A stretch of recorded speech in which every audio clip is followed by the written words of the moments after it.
বিসমিল্লাহির রহমানির রহিম। পরিবেশনায় ও পরিচালনায় দিক দিগন্ত। ডক্টর কামালের সংবিধান পরিবর্তন করা যাবে না। এই হাসিনার একটা রাষ্ট্রপতি সুপ্পু, নাম কি, ছাত্র জনতা মিছিল করলো। এই ফ্যাসিস্ট সরকারের নিয়োগ দেওয়া রাষ্ট্রপতি আমরা বাংলার জমিনে চাই না। কিন্তু বিএনপির কিছু লোক বলতেছে সংবিধানকে সমুন্নত রাখতে হবে। শালারা, কোরআনকে সমুন্নত রাখা লাগবে। মানুষের তৈরি কোনো সংবিধানের এক পয়সাও দাম নাই। জোরে কোনো কথা ঠিক না?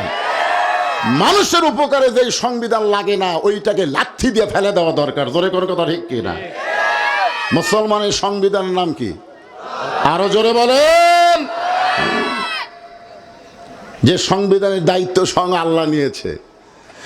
ইন্না নাহনু নাযালনা যিকরা ওয়া ইন্না লাহু লাহাফিজুন। আপনারা জানেন ৭১ সালের সংবিধান ৭২ সালে বাতিল হচ্ছে, জানেন?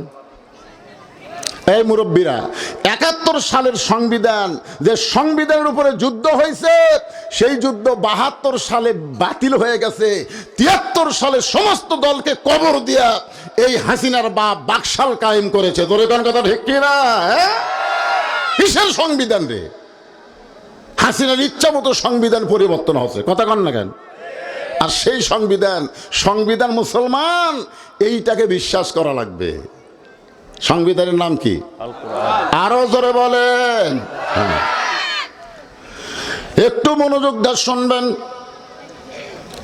আল্লাহ নবী চমকে গিয়ে বলে, মাবুদ, যে আয়াত তুমি আমার উপর নাজিল করলা, আর আমার সাহাবী বলতেছে গন্ডগোলের আয়াত। কে?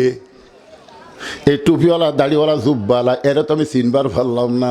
সঙ্গে সঙ্গে আল্লাহ বললেন, অমিনান নাসি মাইয়াকুলু আমান্না বিল্লাহি ওয়া বিল ইয়াউমিল আখিরি ওয়া মা হুম বিমুমিনিন। আল্লাহ বলতেছে, নবী, ওই যতই নামাজ পড়ুক, রোজা করুক, জিকির করুক, আর যাই করুক, ই মুমিনি না। কি নয়? মুমিনি না। তাহলে নামাজ পড়ে মুমিন না, এরকম নামাজে আছে না নাই? কথা কোন আছে না নাই? আল্লাহ বলতেছেন, যারা আমাকে বিশ্বাস স্থাপন করেছো, এই আমার সামনে যারা বসে আছেন, আমরা সবাই বিশ্বাস করি কাকে? আরো জোরে, জোরসে বলুন। সাহাবীরা বললেন, এ রাসূলুল্লাহ, এই বিশ্বাস সম্পর্কে আমরা জানতে চাই। আল্লাহর নবী বললেন, ইকরার বিল লিসান, তাসদিক বিল জানান, আমল বিল আরকান, এরই নাম হলো ঈমান। জবানে বলতে হবে লা ইলাহা ইল্লাল্লাহ। সবাই বলে লা ইলাহা